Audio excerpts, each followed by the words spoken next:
Hello, I'm psychologist Dr. Lynn Holmes. Thank you so much for joining me. Mental health, like physical health, is something we all have and need to take care of.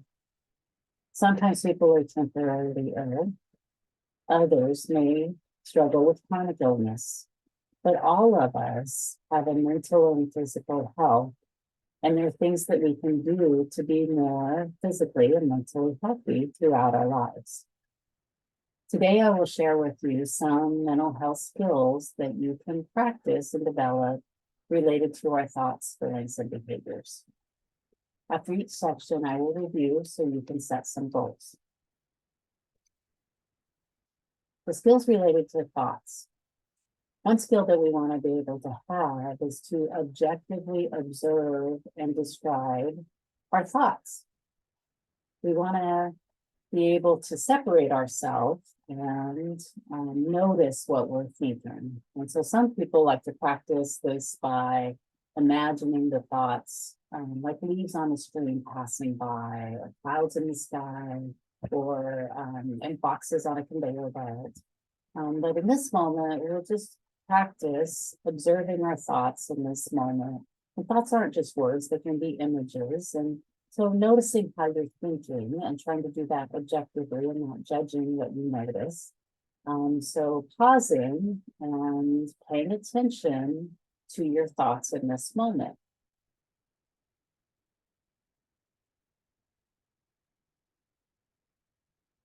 So noticing, do you have a lot of to-do list thoughts, thoughts about the past, or thoughts about the future? You have empowering thoughts or anxiety-provoking thoughts. And so just paying attention to what are some of the things that you're telling yourself in this moment.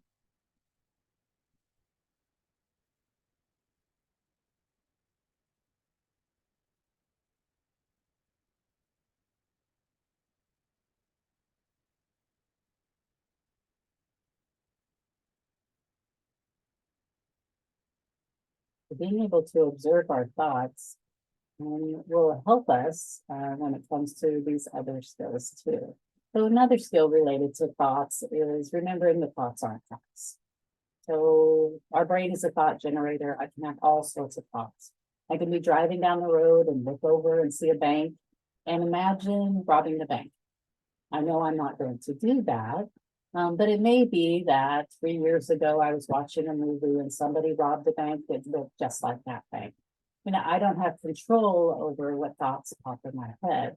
I might have a little control over how long I'm going to maintain them, but all sorts of thoughts can pop in our head. And we've all had thoughts that are not consistent with the person we want to be. And just remembering that thoughts aren't facts. We also want to know how thoughts can trigger feelings. And so often people think that an event happens and then I have a feeling based on the event, and then sometimes that impacts my behavior. But usually an event happens and then I have an interpretation of that event, and that's what triggers the emotion or feeling.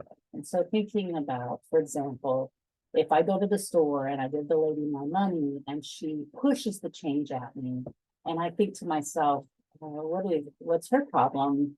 Does she think she's better than me? And maybe that's my interpretation of the event. And then that thought would trigger maybe anger, and then maybe I give her a big deal. Or exact same event. I go to the store and the lady pushes the money at me, and I think to myself, oh, she's probably tired. It's probably late in her shift. I'm so glad I don't have her job. And then maybe I feel that thought trigger sympathy, and then maybe I smile at her, and that's the behavior. So a lot of times it's our interpretation that is triggering the emotion. And life does have painful moments, and so it's not all about interpretation. If I give the lady my money and she slaps me and I get angry, then it's not about the interpretation. But a lot of times it is about the interpretation. And so having the ability to notice, what am I telling myself about this situation? And so noticing those pieces. And then having the ability to shift our perspective, to notice what we're telling ourselves and finding a way to shift. One example would be if if I tell myself, "Oh, I have to work, I have to go to class, I have to study," that might make me feel trapped. But in shifting perspectives, maybe I say I choose to work because I like having a roof over my head and food in the fridge. And I choose to go to class because I might learn something. I choose to study because I like getting good grades. And then that would have a different impact on what emotions get triggered. And so when I think about shifting perspectives, I often think about the old poem of the blind men and the elephant. And it's about several blind men, and they're all around an elephant, and they're describing an elephant. And so one is at the side of the elephant saying, "Oh, an elephant is like a wall. That's what an elephant's like." And another one's at the legs saying, "No, an elephant's like a tree. That's what an elephant's like." And another one is at the nose saying, "No, no, no, an elephant's like a snake. That's what an elephant's like." And another one's at the tusk saying, "No, no, an elephant's like a spear. That's what an elephant's like." And the poem ends something like, "They argue and argue all day long, all right and all wrong." And so thinking about that and remembering that we all come to this moment with a limited perspective based on all our life experiences before this moment. And so having the ability to be able to shift our perspective, maybe work our way around the elephant so that we can get the bigger picture about what's going on. And so one way to practice this might be thinking, okay, this is how I look at the situation. What are 3 other ways that I can look at this situation? Or 5 other ways I can look at this situation, and develop more flexibility that way. And being able to shift our perspective. Another thing when I think about the elephant, I used to do a lot of couples therapy, is thinking about couples and communication. Because a lot of times one person would be like, "No, it's like a wall," and the other person remind me of the men and the elephant, and "No, it's like a tree," and they'd be arguing and arguing, trying to convince each other of their perspective, but not being curious about the other person's perspective, and trying to put themselves in the other person's shoes. That, okay, for me, it's like a wall, but for you, what is it like? You're saying it's more like a tree. Tell me more about that. And so sometimes if we can't shift our perspective, being able to shift it by putting ourselves in the other person's shoes. And that's what healthy communication can help us do. Get the bigger picture. Another skill related to thoughts is we want to have the ability to notice and shift negative, emotionally abusive self-talk. So this could probably be a 20-hour lecture just on this one skill. I'll give you just a couple of tools. But thinking about in our society, if we talk to our friends the way we talk to ourselves, a lot of us, then we might not have any friends. I mean, we are with ourselves 24 hours a day. We need to be our own best friend. And so being able to shift our self-talk if it's not very kind. So thinking about that a little bit so that when we have a thought, the neurons fire, the myelin sheath gets thicker. It's like digging a groove. And so if I was to whisper your name, you would catch on to that really quick because you've had the thought of your name, you've heard it so much that you would grab onto it really quick. And so being able to notice unhelpful thoughts, for example, growing up, I have dyslexia, and I went to resource classes, and my classmates often called me stupid. And so the thought I'm stupid is really strong in my brain. And so to help break that, therapists would say, maybe using affirmations. And so every time I say I'm stupid, say I'm smart, I'm smart, I'm smart, as a way of broadening my perspective and not getting stuck in just the negative statement that doesn't help me very much or serve me.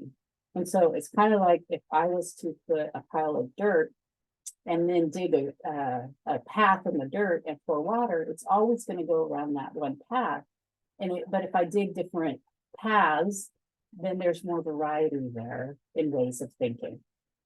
So affirmations is a tool.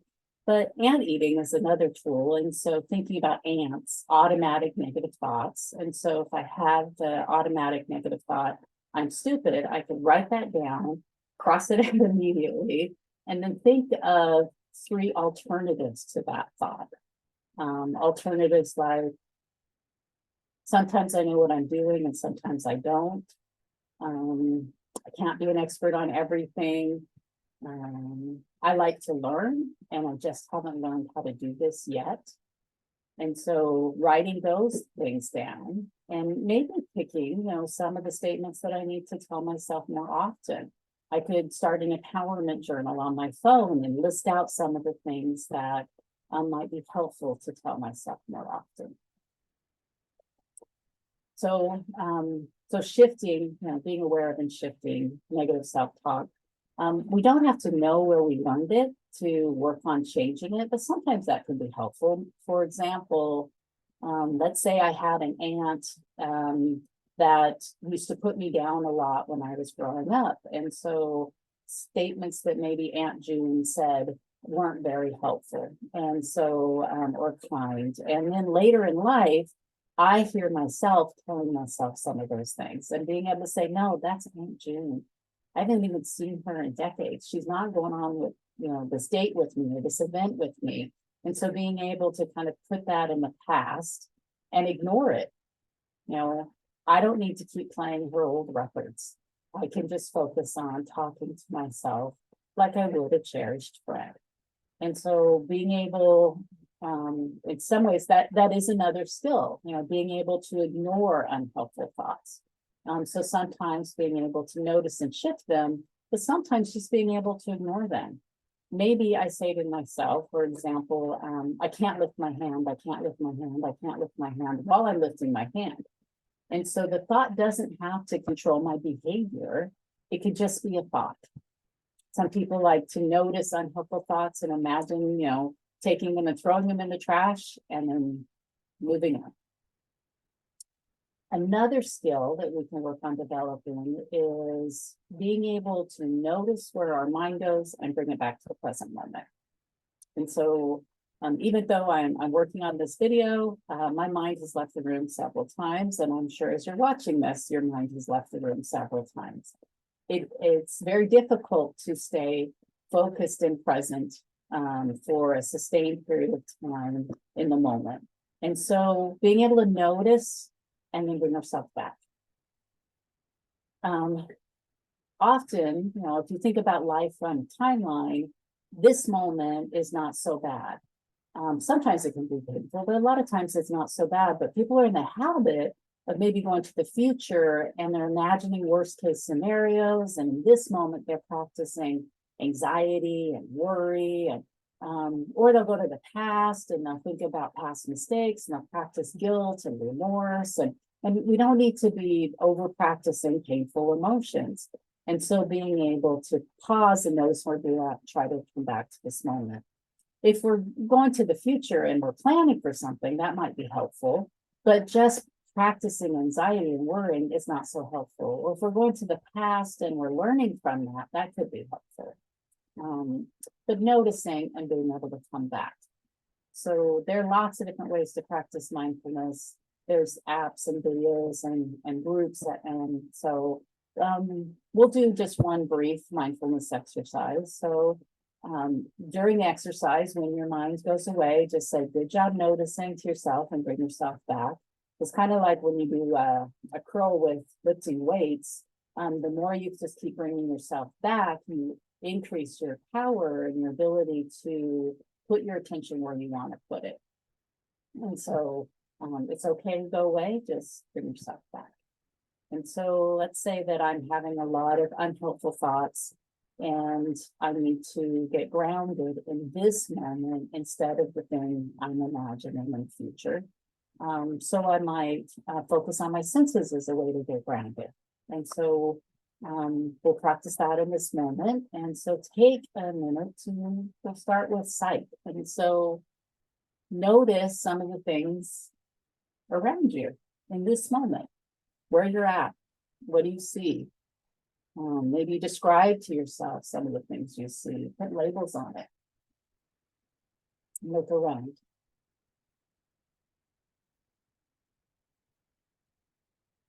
Then maybe shift your focus of attention to things that you hear in this moment. Right now, you might be hearing my voice, but I'll be quiet and you can stretch your ears and try to listen for something else in this moment.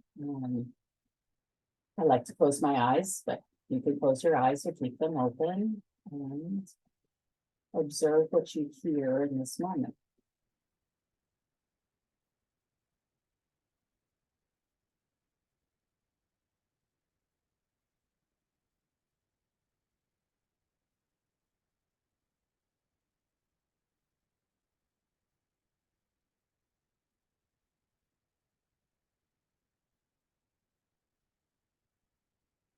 And we're going to shift our focus of attention to the sensation of touch. And so noticing maybe your feet are touching the floor and where they're touching the floor, or if your legs are back or touching a chair and where it's touching the chair.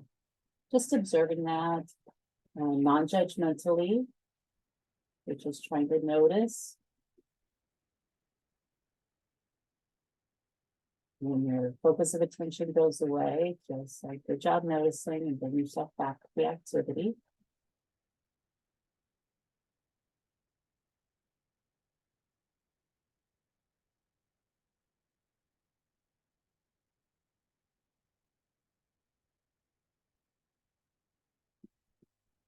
When you shift your focus of attention one more time, you're paying attention to being in this moment and the sensation of your breathing. Not trying to change it, not judge it, just observing it. Noticing if the chest is moving, the back, the belly.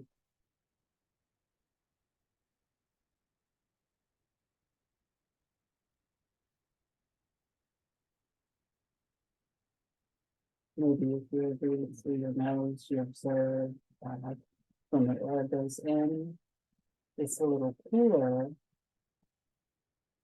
than when it goes out.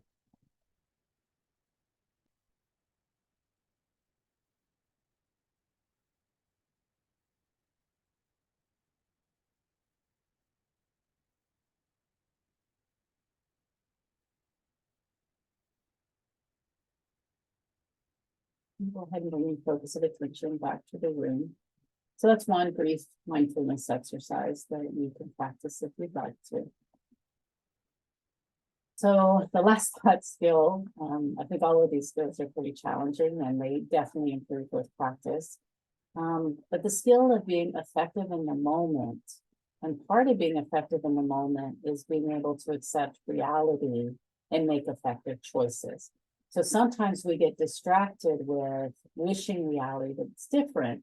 And so, for example, if I accept that this is how the teacher teaches this class, then I can think of ways of being effective and maybe passing the class.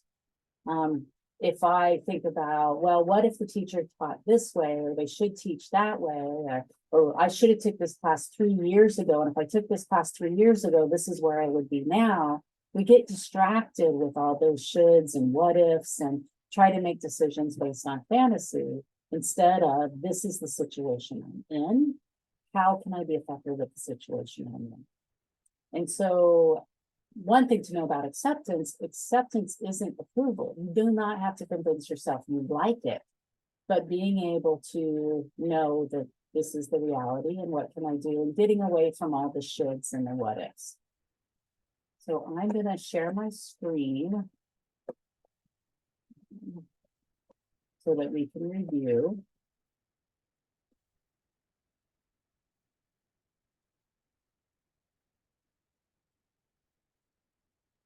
So looking at skills related to thoughts and trying to set a couple of goals related to that.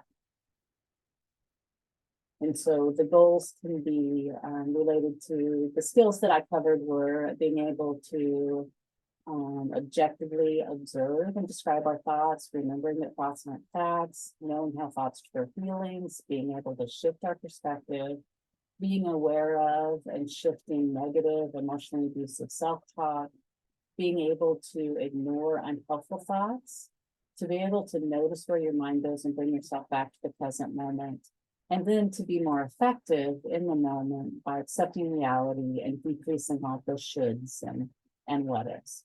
And so maybe picking one thing that currently at this point in your life you want to work on. Don't overwhelm yourself with too many goals, but maybe just picking one thing to work on.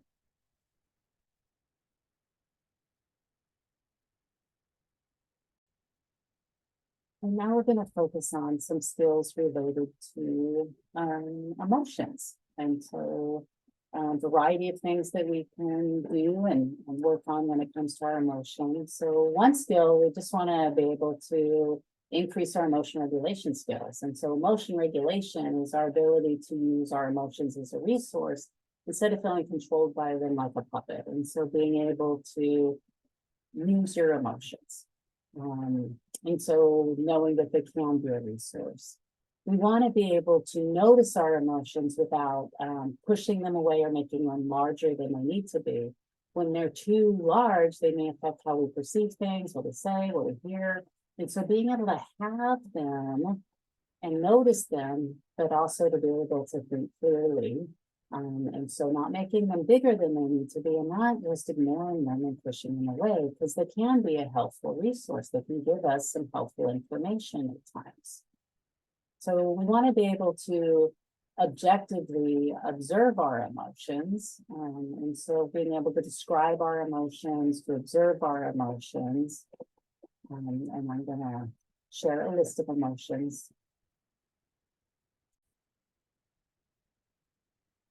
You might notice there are lots of emotion lists online. And so looking at some of these emotions, one way to practice being able to observe and describe your feelings is looking at emotion words and thinking about, okay, when it comes to this emotion, what are some of the things that events that maybe trigger that or thoughts that might trigger that emotion?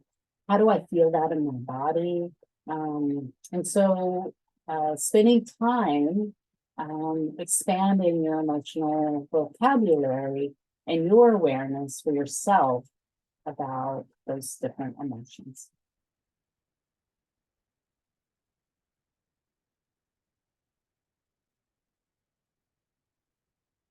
And so another skill that we want to be able to have is we want to know that emotions are information, that they're not fact.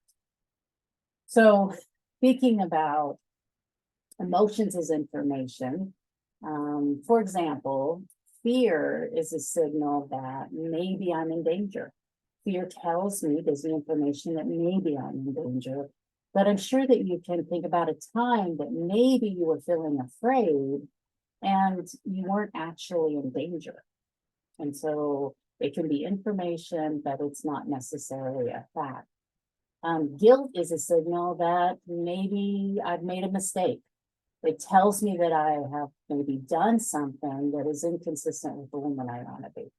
And so guilt lets me know that, but just because I'm feeling guilty does not mean I've made a mistake. And so, for example, growing up, I grew up in an active household, and if I was relaxing, sometimes I was told I was being lazy. And so now as an adult, sometimes when I'm relaxing, I feel guilty. But as a therapist, I know that relaxing at times is really good for you. And so taking time to relax, even though I feel guilty, the guilt is a signal that maybe I'm making a mistake, but I know that I'm not. And then I can ignore that feeling. Anger is a signal that maybe we're being mistreated. It gives us the power to fight for our dignity, to set boundaries with people, to say, hey, knock it off. Anger does not have to be violence. It just can help us set a boundary. But just because I'm feeling angry does not mean I'm being mistreated. It's a signal that maybe I'm being mistreated. So we want to be able to remember that emotions are information and not fact. We also want to remember that emotions are something we have, they're not who we are. So, not labeling ourselves an emotion. Like if I say, I'm an anxious woman, then there's not room to notice all the variety of feelings that I can have. I get anxious more than some people do, and I also get excited. Sometimes I feel bored. Sometimes I feel confident. So having the variety of feelings and not labeling yourself a feeling. And so just kind of knowing that emotions can come and go if we let them, and we want to have some emotional flexibility. And that emotions are something that we have, they're not who we are. Another skill when it comes to emotions is being able to practice the emotions that we want to have more often. There are a variety of ways of doing this, but maybe I do things that make me feel more confident and capable, so I can increase my sense of confidence. The more that I can develop my confidence, the less room there might be for anxiety. Or maybe I value gratitude and I want to feel gratitude more often. And so I might practice trying to trigger gratitude. Maybe once a month I send a thank you letter to someone. Or at the end of each day, I think about 3 things I'm grateful for. So practicing the emotions that we want more often, noticing them, not pushing away the positive emotions too fast, but noticing what are some of the things that trigger them, and sitting with those emotions a little longer can be helpful. And another skill, we want to be able to also sit with some anxiety and other uncomfortable feelings. Sometimes we let our emotions control us like a puppet. Sometimes we let our fear of certain emotions get in the way of our behavior. And so in my 20s, I was often afraid of feeling awkward or embarrassed. And so there were a lot of things I didn't do that I wanted to do because I was afraid of those feelings. And so the more that we can accept some of the variety of feelings, even if they're uncomfortable, we don't have to be so afraid of them. And with anxiety, too, the feeling of anxiety gives us energy to get stuff done. Sometimes we might have personal growth anxiety. So for example, I might be anxious in social situations, and then I want to feel more confident. And the way to feel more confident is I need to practice being in social situations. And so I'm pushing myself out of my comfort zone. And that often does trigger anxiety if I go to a social. But while I'm there, that's anxiety actually we're celebrating, being able to say, yes, I am anxious, but I still showed up. And I pushed myself out of my comfort zone. I didn't avoid the behaviors that I want to have and stay at home. And so this anxiety, in some ways, is worth celebrating. I could say, yay me, I'm pushing myself to do some of those things to help me develop the confidence that I want to have someday. Another skill when it comes to emotions, and it's a challenging skill, but we want to be able to notice the difference between pain and suffering. And so life does have some painful moments, but sometimes we will add and turn up the heat on the pain. And so not suffering. So naturally occurring pain versus suffering, what we add on. So for example, if my friend says something mean to me, ouch, naturally occurring pain. But then if I think about all the mean things that people said to me in the past, and friends have said to me in the past, I'm like turning up the heat on that. Or maybe I think about the future and new friends and mean things they might say to me, and I imagine those things that people could say to me, and I turn up the heat. And so knowing that the suffering is optional, and so noticing when I'm turning up the heat on that. Or sometimes we create a lot of suffering by avoiding naturally occurring pain. So in life, we connect to people and people come in and out of our life.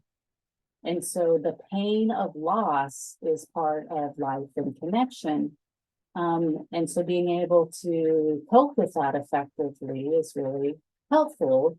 But sometimes people will create suffering, so they won't allow themselves to connect, and they feel lonely. And so throughout their life, they create a lot of suffering trying to avoid pain.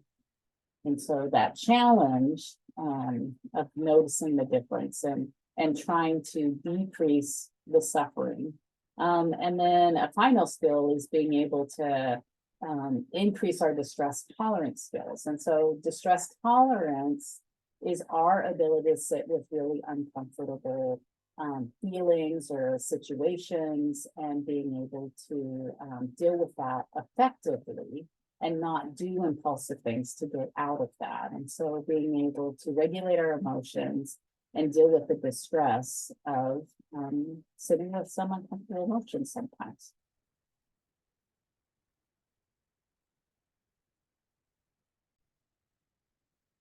So to review, when it comes to skills related to emotions, so thinking of, maybe one or two of these that you want to work on. So increasing our emotion regulation skills, being able to notice emotions without pushing them away or making them larger than they need to be. Being able to objectively observe and describe our feelings. Remembering that emotions are information and not fact. Remembering that emotions are something that you have and not who you are. Noticing and practicing the emotions that you would want to feel more often. Being able to sit with and accept some anxiety and other uncomfortable feelings. Knowing the difference between pain versus suffering and increase our distress tolerance skills. So coming up with a goal or two related to skills related to emotions.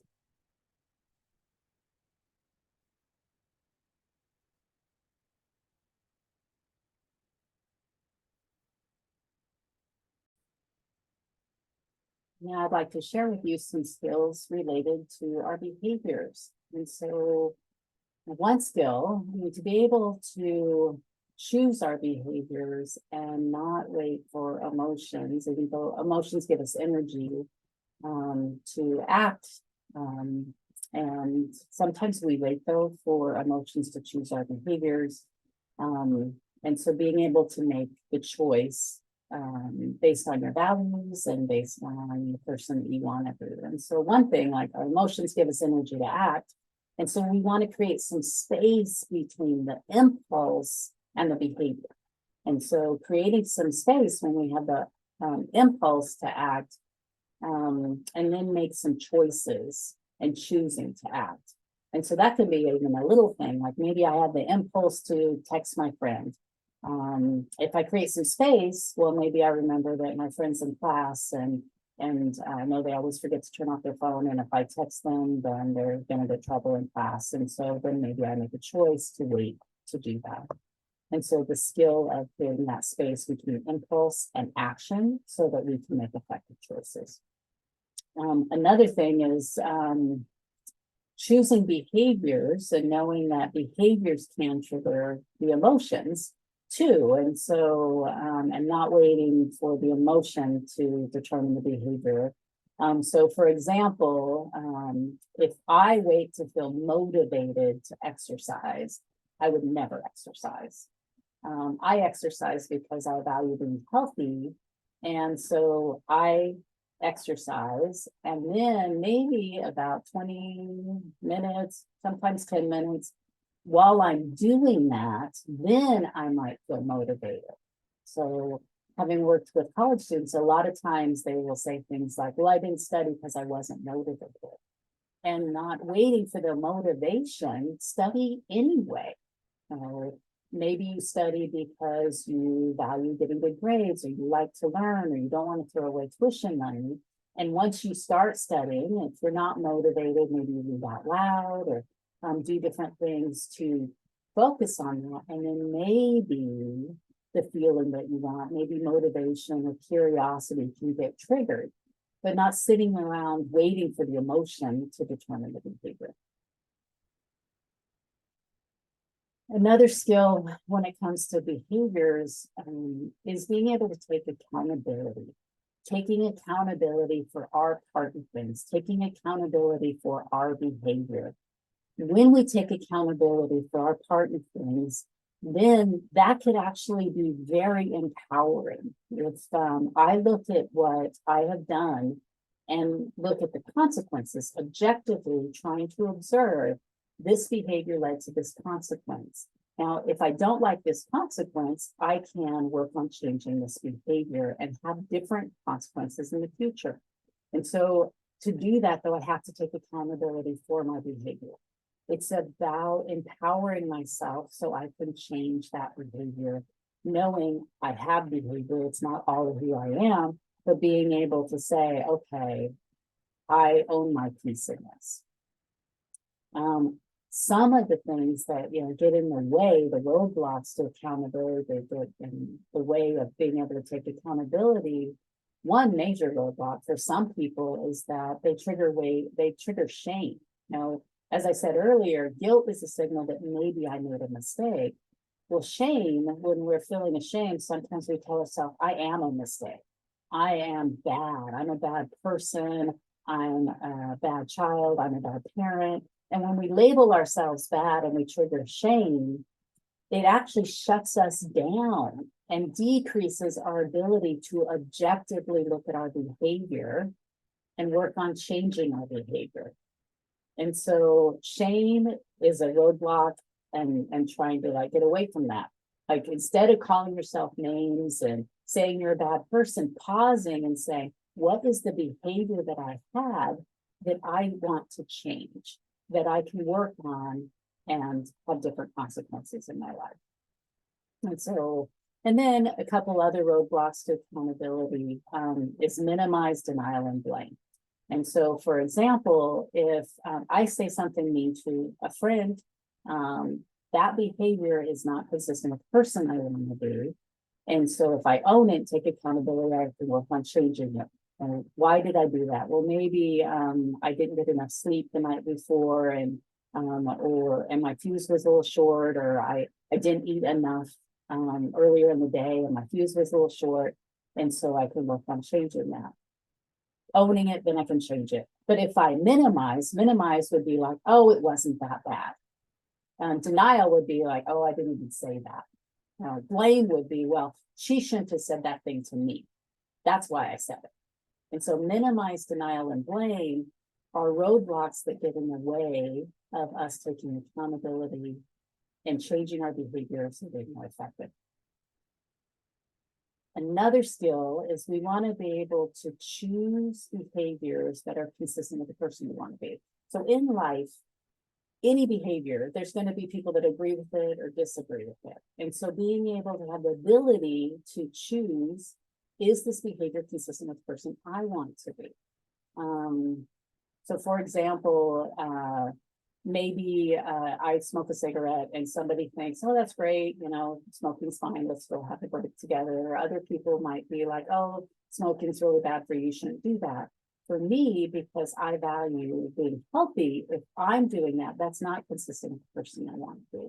And so one skill is I like to imagine a mountain, and that we are on a journey, like if you imagine yourself in the middle of the mountain, going around the mountain, and then at the top of the mountain is the ideal self. So my ideal self, and having the ability to notice when our behaviors are getting us closer to our ideal self or away from our ideal self.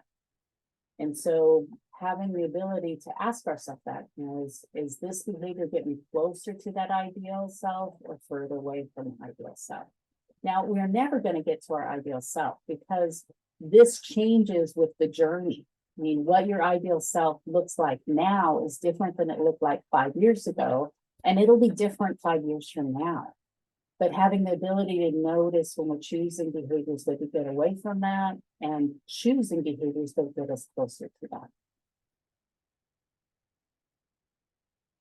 Another skill is just trying to choose mentally healthy behaviors. And so part of that, taking care of your brain. So neuropsychologist John Arden wrote the book Brain Bible, where he brought together a lot of research on brain health.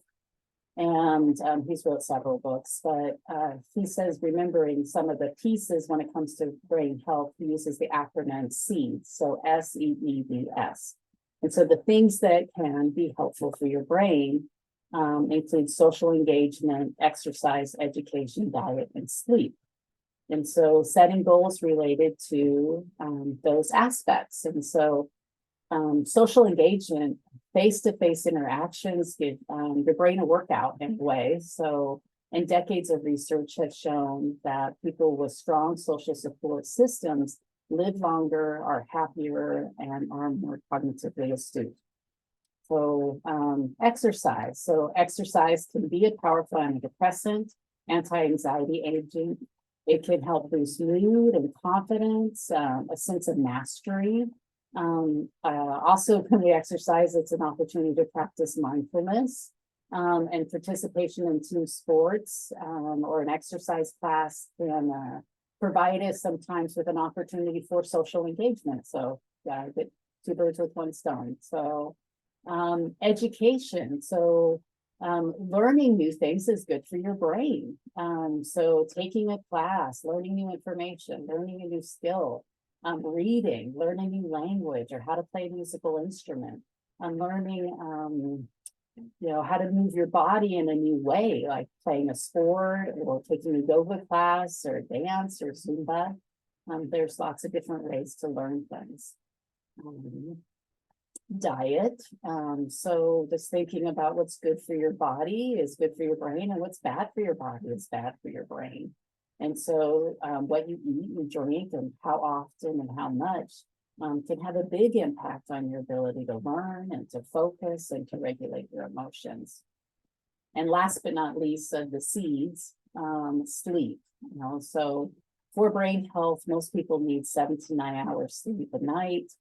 Poor quality sleep, not getting the right amount of sleep can decrease your ability to focus, to make clear decisions, to regulate your emotions, to process new memories, to remember new things.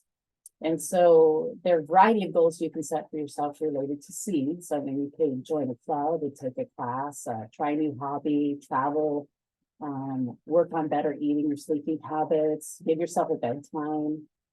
There's just so many different things you can do related to seeds. So in choosing mentally healthy behaviors, there's also part of choosing mentally healthy behaviors, practice your thoughts, feelings, and behaviors goals.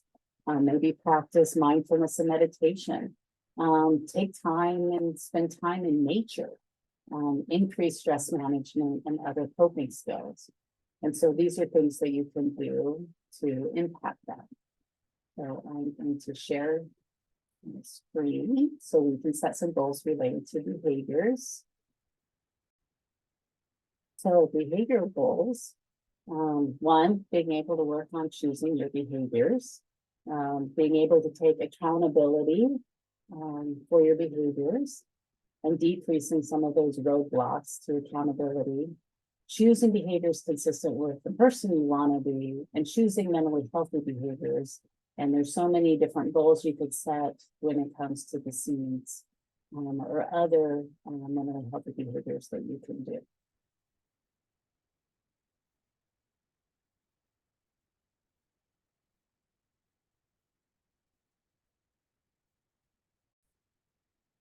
So hopefully you were able to set some goals when it comes to thoughts, feelings, and behaviors. You are much more likely to work on your goals if you share them with someone. And so if you can have an opportunity to do that sometime soon. Just remember too that personal growth is a lifelong process. So please be patient with yourself when you practice new skills. You can find out more information and ways to practice many of these skills and other mental health skills and self-help books and videos and apps. If you're interested in having a therapist help you increase your self-awareness and coping skills, you can find a therapist on Psychology Today website, or if you're a college student in your university counseling center. Thank you so much for joining me. I really hope that this information was helpful and that you have a good day. Good luck practicing those skills. Thank you so much.